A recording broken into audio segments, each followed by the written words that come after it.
Yo, what's good, y'all? It's your boys Awedic, and we back with another episode of my collections. Chillin' in the cut like C-sections. Breaking records, I ain't talking about my collection. Yeah. This is. Okay, so for this episode of my collection, I got a few things that I want to talk about. The first thing that I'm going to grab here is a CD from Bone Thugs and Harmony. This is East 1999 Eternal.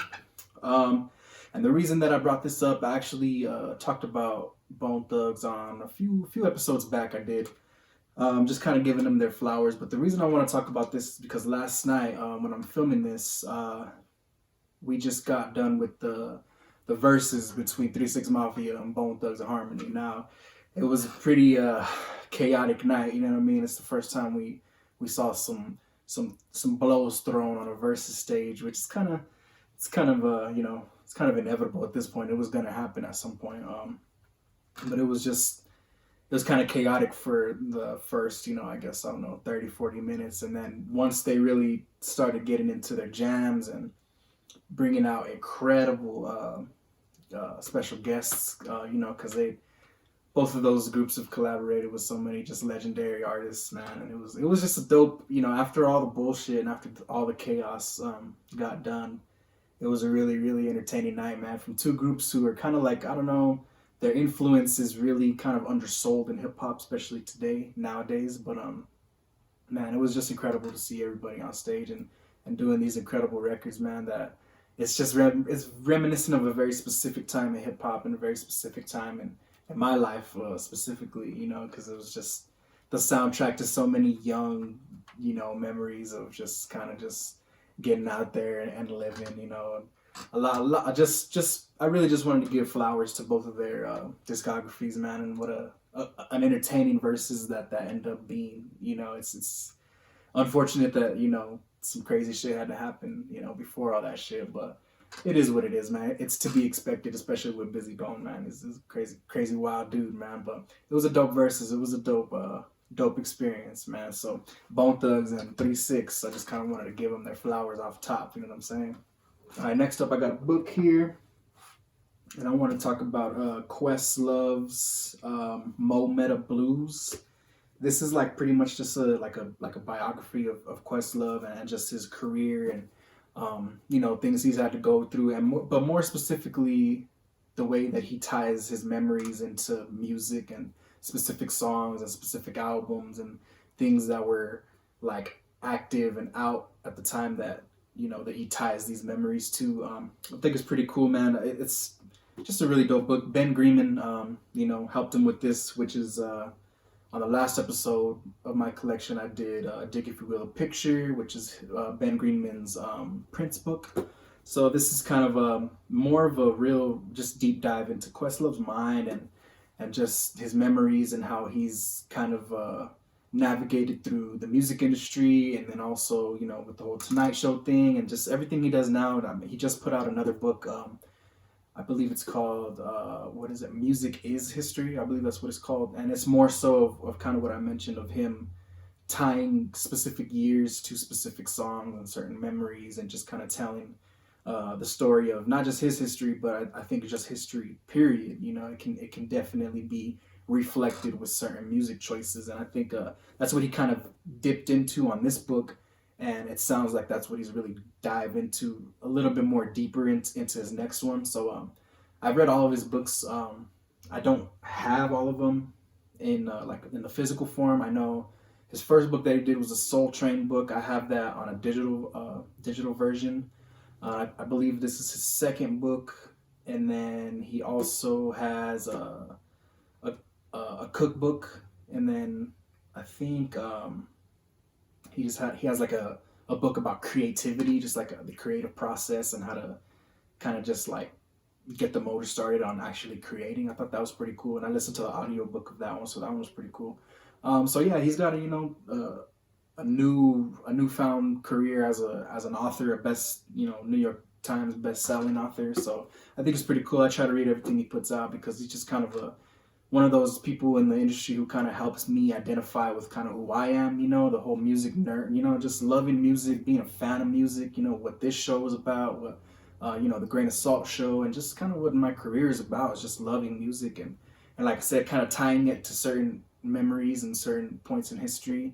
I really, really look to him to kind of try to navigate, a lot of the things that I'm doing here, especially on the YouTube channel. I'm very inspired by what he does on his podcast and just his Instagram and just the way that he kind of maneuvers in the industry, man. I would really kind of strive to be like that. So that's kind of why I want to touch on this book right here, Moment of Blues. And the last thing that I want to talk about, I have this record right here, Beatles, Abbey Road. It's just kind of like any music lover would have a copy of this in their vinyl collection. And the real reason that why I wanted to bring this up is because obviously you see in the background here, I have Get Back, the new documentary on Disney Plus that they just put out, man. And even though the documentary is more so focused on their creation of Let It Be, there's still a lot of parts and scenes where they're just kind of writing songs still, and they come up with a lot of the songs that end up on Abbey Road. You just see them kind of working out, in their earliest versions of some of the certain songs on here. Not the whole album, but there's definitely a few, like a majority of Abbey Road that they show in this documentary specifically. And the reason why I want to talk about this documentary so much, I really enjoyed it.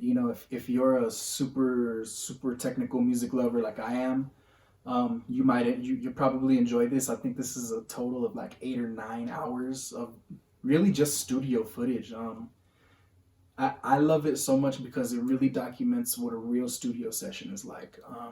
I feel like today in the era of the biopic, I feel like studio sessions have been so glamorized. Like, oh my God, their studio sessions are such a glamorous experience, and I love this documentary because it really shows what a real studio session is like, and it's nothing like what they paint it. They try to make it seem like it's this big old party, and there's like certain revelations and like realizations that an artist has to make them write a song and record a song or something, and that's not really how it goes.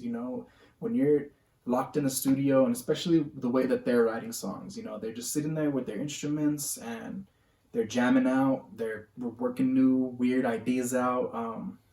What I found interesting the most was kind of how whenever they would reach a moment where they were kind of stuck, they kind of were feeling like, they weren't really feeling what they were putting down at the moment, they would always revert back to what seemed like music of their like adolescence, right? They would revert back to like a 50s rock and roll, Chuck Berry, Little Richard, things like that. You heard them doing like renditions of that whenever they felt like you could see, just watching the studio session, you could see that things were kind of stagnant, like they weren't really feeling what they were putting down.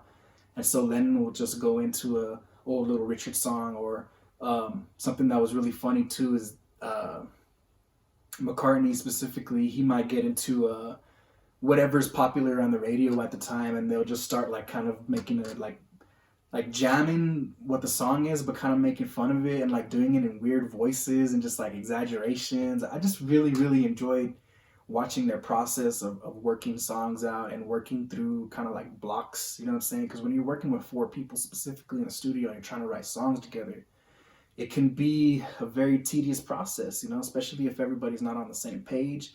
And I think this is, it's a very specific time in their career because they've spent so many years together. They've reached the highs of the highs, the peaks of the peaks, and they're just kind of tired of it. You can see that they're kind of just burnt out, but they're still here just kind of persevering through the stagnancy and still creating 2, not just 1, but 2 classics in that weird space that they were in. George Harrison leaves the band in the middle of the whole sessions and kind of just messes everything up. As a musician and somebody who spends a lot of time in the studio, it definitely just resonated with me, and I really, really enjoyed this. So if you're that type of person who wants to see what a real studio session is like and how it really goes down, how to really write songs, how to really record music, definitely check out this documentary. And of course, Abbey Road. It's just one of the all-time great albums, you know what I'm saying? Paul McCartney, John Lennon, these guys are some of the most prolific songwriters of all time. So I think today, specifically in 21, it's kind of it's a thing to make fun of the Beatles and kind of like, it's kind of like the way, I don't know, I get it. I get why it's like that because, you know, there's been so many black artists and artists of color in the past who have contributed to what music is and its history, and they've been erased from the record books. So I understand the sentiment. It's not really about the Beatles. It's just about what the Beatles represents and how, you know, for the past 60 years, they've never let us forget what the Beatles' legacy is. And I just think it sucks that the Beatles have to be a victim of that, you know? But hey, it is what it is, man. People are gonna do what they're gonna do. Me personally, I grew up loving and appreciating the Beatles music through my family and stuff like that, and I'm just gonna continue to do so. So that's something that I wanted to touch on here. That's going to do it for us today on my collection. I want to thank you guys so much for tuning in. Make sure you guys are checking out everything I got going on. YouTube, Patreon, Bandcamp, social medias, Zoetic5D. I'll talk to y'all next time. Peace.